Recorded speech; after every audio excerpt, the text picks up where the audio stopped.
Hi friends, welcome to my channel. నేను చిన్ని Lakshmi. First గురువు ప్రార్థన. గురు బ్రహ్మ గురు విష్ణు గురు దేవో మహేశ్వర గురు సాక్షాత్ పరబ్రహ్మ తస్మై శ్రీ గురవే నమః. మీలో ఉన్నటువంటి పరమాత్మకు నా యొక్క ప్రణామములు. సో చాలా రోజులైపోయింది. నెక్స్ట్ సిరీస్లోకి వెళ్ళిపోదాము, అధ్యాయంలోకి. ఆమె వెళ్ళింది కదా, చూసి సోమాని చేయాలా, అక్కడికి పోయి ఏం చేయాలా, అక్కడ మాట్లాడాలా అనేసి మీనాక్షి పోయింది సోమని చూడ్డానికి. సో ఇప్పుడు సోమ గురించి మనం తెలుసుకుందాము. సోమాను కనుగొనటం. నేను కొన్ని అడుగుల మూల కూర్చున్న ఒక వృద్ధ స్త్రీ వైపు చూసి ఆమెకి ప్రణామం చేసి కూర్చున్నాను. నా గొంతు నుంచి మాటలు రాలేదు. నన్ను నేను పరిచయం చేసుకోవాలనుకున్నాను, కానీ ఏం చెప్పాలో నాకు తెలియదు. దగ్గరికి రా బిడ్డ, దాంతో నేను నిన్ను చూడగలను. ఆమె నవ్వును సూచిస్తూ నన్ను ప్రోత్సహించింది. ఆమె కళ్ళు సగం మాత్రమే తెరుచుకొని ఉన్నాయి. ఆమె ఇప్పుడిప్పుడే మళ్ళీ ప్రపంచంలోకి తిరిగి వస్తుందని చెప్పగలను. నేను ఆమె దగ్గరికి వెళ్ళాను. ఆమె దృష్టి సరిగా లేదేమో అనుకుంటూ ఆమెకు ఎదురుగా వెళ్ళాను. ఆమె నన్ను చూసినప్పుడు ఆమె ముఖంలో ఆశ్చర్యం, కళ్ళల్లో సందిగ్ధము కదలాడింది. పూర్తిగా తెరుచుకున్నాయి. కొన్ని నిమిషాల నిశ్శబ్దం రాజ్యమేలిన తర్వాత ఇది నువ్వా అని గొనిగింది. ఆమె ముఖం నిండా నవ్వు పరుచుకున్నట్టుంది. సందిగ్ధం తొలగిపోయింది. ఆమె నా మగమంతా తడుముతూ నా బుగ్గలను వేలుతో తట్టుతూ నా కుడి బుగ్గ కింద ఉన్న పుట్టమచ్చ వద్దకు వచ్చింది. తన వేలుని అక్కడికి చాపి తల్లాడించిన తర్వాత ఆమె చేతులు నా ఒత్తైన నల్లటి జుట్టు, నా భుజాలు, ఛాతీ నిండా పరుచుకున్న దానిని తడిమాయి. నీ వెంట్రుకలు ఎంత ఒత్తుగా అందంగా ఉన్నాయి అంది నవ్వుతూ. బిడ్డ, నువ్వెంత ముద్దొస్తున్నావు అంది. నేను ఎలా ఉంటాననేది నేను ఇప్పుడు ఆలోచించలేదు. అందంగా ఉంటానా లేదా, నా తండ్రి కళ్ళకి నేను అందంగా ఉంటానని నాకు తెలుసు. చిన్నప్పటి నుంచి ఆయన నన్ను అందాల రాణి అని పిలిచేవారు. నేను పెద్దయ్యే వరకు. అప్పుడు మా అమ్మ లోనికి వచ్చి మమ్మల్ని పరస్పరం పరిచయం చేసింది. సో మా అమ్మ కొన్ని మాటలు మాట్లాడుకుంటూ ఉండగా నేను సౌకర్యవంతంగా కూర్చొని ఆమెని చూడసాగాను. సోమకు వయసు మళ్ళింది. ఆమె వెంట్రుకలు పలచబడి ముడి వదిలై భుజాల మీదకు జారుతూ ఉన్నాయి. ఆమె కాషాయ వస్త్రం ధరించి ఉంది.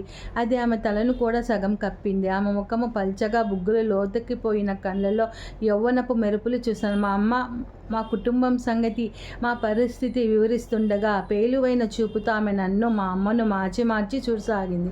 వినే కొద్దీ ఆమె నుండి సున్నితమైన ప్రేమపూర్వక శక్తి ప్రసరించింది. ఆమె తల ఊపుతూ నవ్వుతూ కళ్ళ నుంచి వెలువరించే శ్రద్ధ నాలోకి చొచ్చుకొని పోయింది. మా అమ్మ చెప్పే ప్రతి మాటను ఆమె శ్రద్ధగా అలంకించింది. ఎప్పుడూ విడిపోయిన పాత స్నేహితురాలు చెప్తున్న విషయాలు విన్నట్టు వింది. ఇటువంటివి ఇంతకు ముందు ఎప్పుడూ నేను చూడలేదు. అంటే నీకు గొప్ప ఋషి అనసూయ పేరు పెట్టారనమాట. మాత ఆమెను ఎంతో ప్రేమించేది. ఇది వింటే ఎంతో సంతోషించేది. నా వైపు తిరిగి మృదువుగా అంది. అవునా అనసూయ? ఆత్రి మహర్షి యొక్క అంకితత్వం గల భార్య బదులిచ్చింది మా అమ్మ ఆమెను సరిదిద్దినట్టుగానే. సోమ నవ్వింది. అయోధ్యలో ఆమె ఈ విధంగా అంకితత్వం ఉన్న భార్యగా తెలిసిందా అని తల పట్టుకుంది.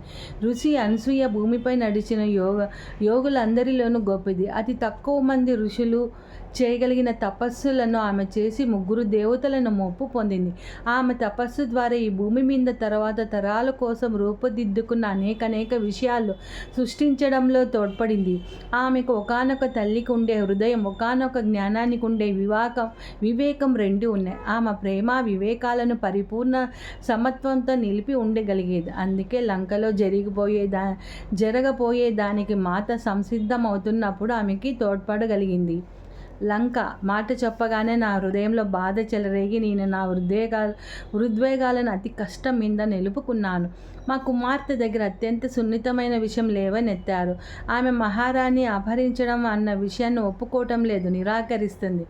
అంతకుముందు సోమ మా అమ్మతో మాట్లాడుతూ ఉంది, కానీ ఇప్పుడు నా వైపు తిరిగి నన్ను పరిశోధిస్తున్నట్టుగా చూడసాగింది. కొన్ని నిమిషాల పాటు ఆమె ఏమి తర్వాత నేను అర్థం చేసుకోగలను. ఆమె ఈ విధంగా భావించడం ఆమెకు పూర్తిగా సహజమైనది. బహుశా ఆమె నిజమైన కథ విని ఉండకపోవచ్చని నా వైపు తిరిగి, అపహరణ సంభవించి ఉండకపోవచ్చనేమో అని నువ్వు ఎందుకు అనుకుంటున్నావు నాకు చెప్పు అంది. నేను మాటల కోసం తడుముకున్నాను, కానీ సమాధానం చెప్పలేకపోయినా. ఆమె నన్ను ప్రోత్సహించి చెప్పు, నీకేమనిపించింది అంది. ఈ భావాలు నాకు ఎందుకు ఉన్నాయో నాకు తెలియదు. నేను నసిగాను. కానీ నాకు నా అంతరాల్లో నాకు తెలుసని ఆమె ఇచ్చా అనుమతి లేకుండా ఏదైనా సంభవించడం అసాధ్యమని నాకు తెలుసు. ఆమె నిస్సహాయాలు కాదు. తనను తాను రక్షించుకోగలిగిన వనరులు అన్నీ ఉన్నాయి. నాకు ఆ విధంగా అనిపిస్తుంది. బాల్యం నుంచి నేను అలాగే అనిపించేది. నేను కొనుక్కున్నాను. నువ్వు చెప్పింది సంపూర్ణ సత్యం బిడ్డ, ఆమె చిరునవ్వుతో బదులిచ్చింది. మాత ఇచ్చ ప్రకారమే రావణుడు ఆమెని అపహరించాడు. తమలో ఎవరో ఒకరు ఆ రాక్షస రాజ్యంలోకి ప్రవేశించవలసి ఉందని ఆమెకు తెలుసు. కనుకనే తనే ఆ బాధ్యతను స్వీకరించి ఆ విధంగా ప్రవేశించింది. అయితే ఈ కథ ఇంకా చాలా ఉంది, ఎంతో చెప్పాలి. కానీ ఈ రోజుల్లో చాలా కొద్ది మంది మాత్రమే దాని పట్ల ఆసక్తి చూపుతారు. ప్రజలకు రాజ్యం యొక్క అభివృద్ధి, సంపద గురించి వినడం ఇష్టం. అంతేకాని వారికి మనకు ఆ ప్రయోజనాలు చేకూర్చడం కోసం మాత చేసిన త్యాగము గురించి వినడం పట్ల ఆసక్తి ఉండదు.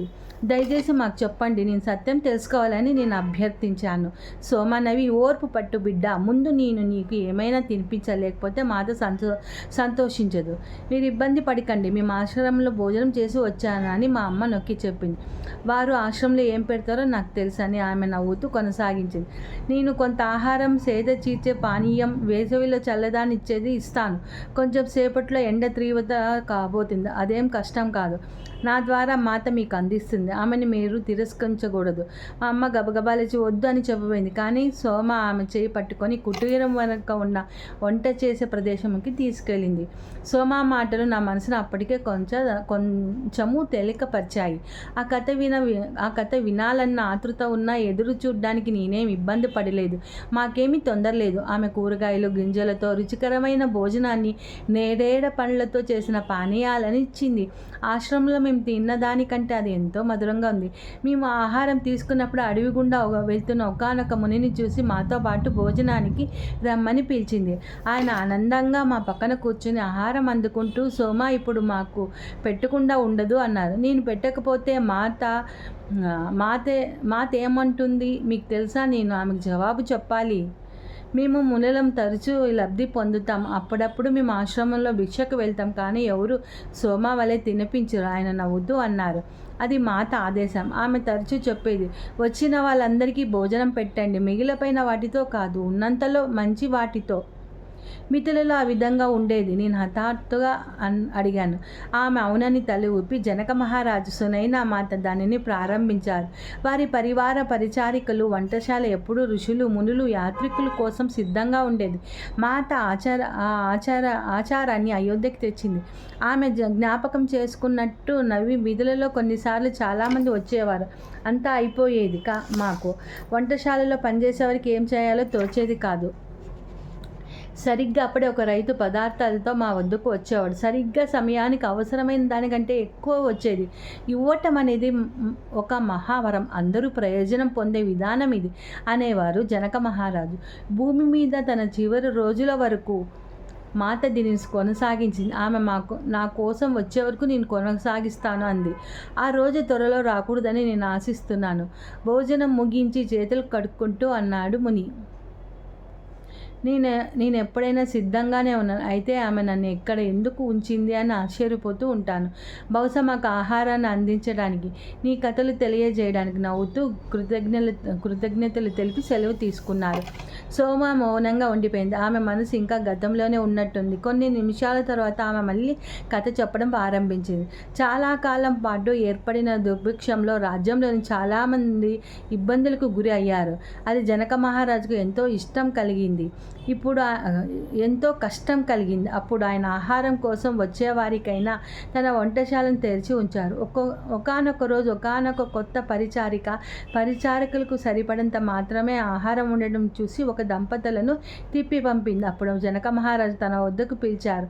ఆమె వారిని తిప్పి పంపడానికి గల కారణం వివరించింది. అప్పుడు జనక మహారాజు కోపం తెచ్చుకోకపోగా, ఆ తర్వాత ఎవరికైనా ఆహారం తక్కువ అవుతుందనుకుంటే నేను, సునైనా మాత భోజనం చెయ్యము. ఎవరిని తిప్పి పంపవద్దు అని ఆ దంపతులకు వెతికించి వారికి ఆహారం అందించింది. ఈ సంఘటన నేను రాజ్య ప్రసాదానికి వెళ్ళడానికి ముందే, సీతామాత జన్మించక ముందే జరిగిందని నాకు ఒక పరిచారిక చెప్పింది. అది నేను ఇప్పటికీ మర్చిపోలేకపోతున్నాను. ఆహారాన్ని దాచుకోవడం అనేది ప్రకృతి విరుద్ధమని మాత ఒకసారి చెప్పింది. ప్రకృతి ప్రతి ఒక్కరికి సరిపోయేంత ఆహారం సమకూరుస్తుంది. అయితే ఎవరు తమకు అవసరమైన దానికంటే ఎక్కువ తీసుకోకూడదు. అత్యాశయే కొరతకు కారణం. అత్యాశ వల్లనే కరువు వస్తుందని నిస్సందేశం. అత్యాశ దక్షిణ లంక నుంచి వచ్చేది. చివరి మాటలు చెప్తుండగా సోమ ముఖం బిగుసుకుపోయింది. ప్రపంచంలోని ఒక భాగం మిగిలిన అందరినీ ప్రభావం చేసే ఏం జరుగుతుంది? ఇది తెలిసిన సత్యమే. రావణుడు ప్రతి ఒక్కరి నుంచి వనరులను లాక్కొన్నాడు అని ఊరుకుంది. మితులను వదలడం చాలా కష్టమై ఉంటుంది అన్నాను నేను నిదానంగా. సోమ నా వైపు ఆశ్చర్యంగా చూస్తూ అడిగింది, మనం మితులను ఎలా వదిలి వెళ్తాం? అది మనలో లోతుగా పాతుకొని పోయింది. మాత మనము ఎప్పుడు మిదులను వదలలేదు అని చెప్పేది. మనం ఎక్కడికి వెళ్ళినా మిదుల మనతో వచ్చేది. అయితే ప్రతి ఒక్కరికి తండ్రి లాంటి వాడైన జనక మహారాజును భౌతికంగా వదిలి రావటం కష్టమని నేను ఒప్పుకోక తప్పదు అంటూ నవ్వింది. మేము వీడుకోలు చెప్తుండగా నా చివరి క్షణం నాకు గుర్తుంది. ఆయన సీతతో వెళ్తున్న పరిచారికలను మా నలుగురిని తన చేతులతో దగ్గరకు తీసుకొని మీరు కూడా నా కుమార్తెలే అన్నారు. అయితే ఆయన మాతకు చివరి వీడ్కోలు చెప్పేటప్పుడు వారిద్దరి మధ్య ఏదో సంభవించింది. అది నాకు ఇప్పటికీ అర్థం కాలేదు. నేను అనుకోవటమే వారి అనుబంధం ఇంక నుంచి అంతర్తలాలలో సంభవిస్తుందని చెప్పుకొని ఉంటారు.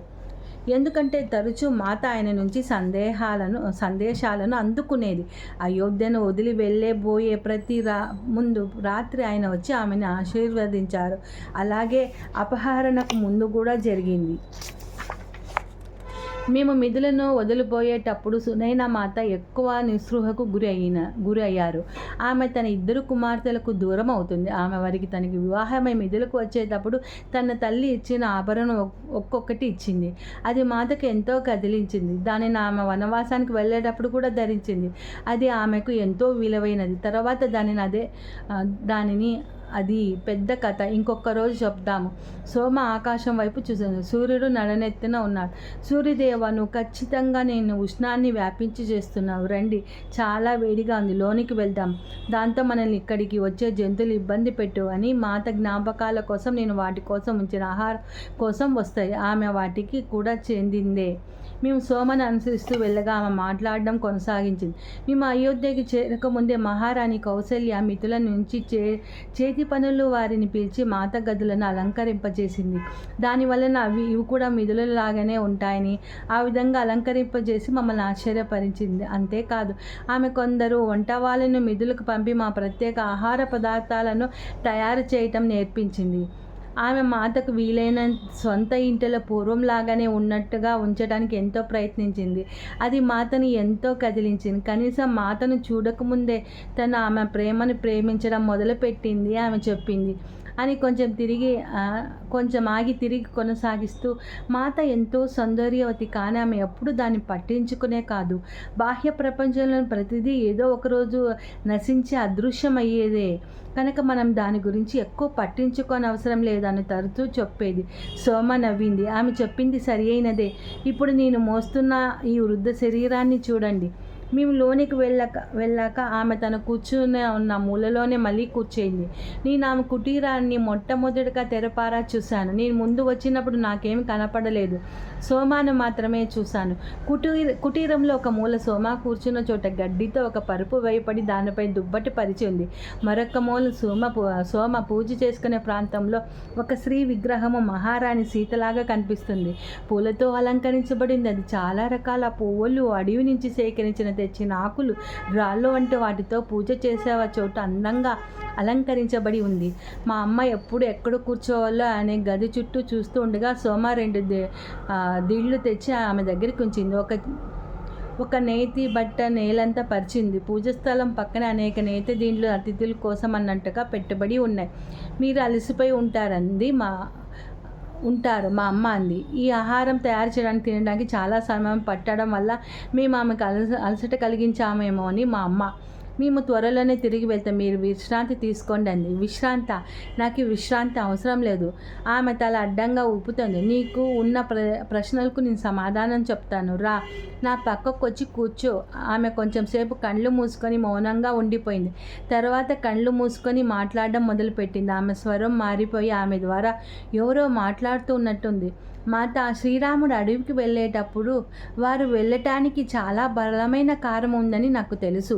అది దశరథ మహారాజు కైకేయికి ఇచ్చిన మాట నిలబెట్టడం మాత్రమే కాదు, లేదా ఆమె అసూయనో సేవకురాల యొక్క చెడ్డతనమో కాదు. అది బాహ్య కారణాలు, వారు వెళ్ళడానికి దారితీసిన బయట పరిస్థితులు. ఆ విధంగా కానట్లయితే మరో విధమైన పరిస్థితులు కనబడేవి. ఆ సంఘటనలు నమూని మరొక తలంలో చాలా కాలం క్రిందటమే రూపుదిద్దుకుంది. దాని గురించి తర్వాత చెప్పుకుందాం.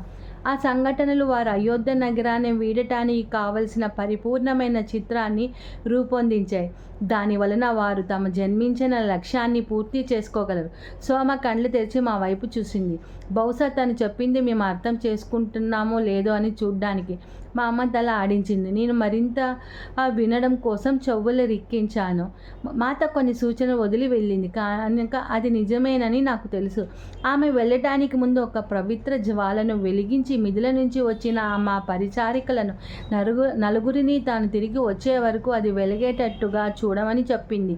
అది తనలోని ఒక భాగమనే ఇక్కడ నిలిపి ఉంచి రాజ్యం మీద ఒక రక్షణ కవచాన్ని వేసింది అని చెప్పింది. సో ఇంకా చాలా ఉన్నది, ఇది మళ్ళీ చదువుదామంట. ఇక్కడ చాలా బాగా చెప్పినారు కదా. రూపం అనేది పైన ఉండేది, లోపల ఉండేది ఎవరు అర్థం చేసుకోరు ఇప్పుడు. కానీ ఇప్పుడు అందరూ పైన రూపాన్ని చూసే మనం అందరితోనూ మాట్లాడతాము, వాళ్ళతో స్నేహం చేస్తాము, వాళ్ళతోనే ఉంటామన్నమాట. కానీ సీత చాలా బాగా చెప్పింది. బాహ్య ప్రపంచంలో ప్రతిదీ ఏదో ఒకరోజు నశించేదే, లోపల ఉండేదే పతిలంగా ఉంటుందని. సో సీత ఉద్దేశం అదే. కొంతమంది దీన్ని నమ్ముతారు, కొంతమంది నమ్మరు. కానీ ఇప్పుడు ప్రపంచమంతా నడుస్తూ ఉండేది అంతా బాహ్యం చూసుకునే నడుస్తూ ఉంది. బాహ్యం చూసుకొనే అందరూ ఫ్రెండ్షిప్ చేస్తారు, వాళ్ళతో మాట్లాడతారు, చేస్తారు. ఓకే, రేపు నెక్స్ట్ ఇంకా కంటిన్యూస్ స్టోరీ ఉంది. Okay, thank you friends.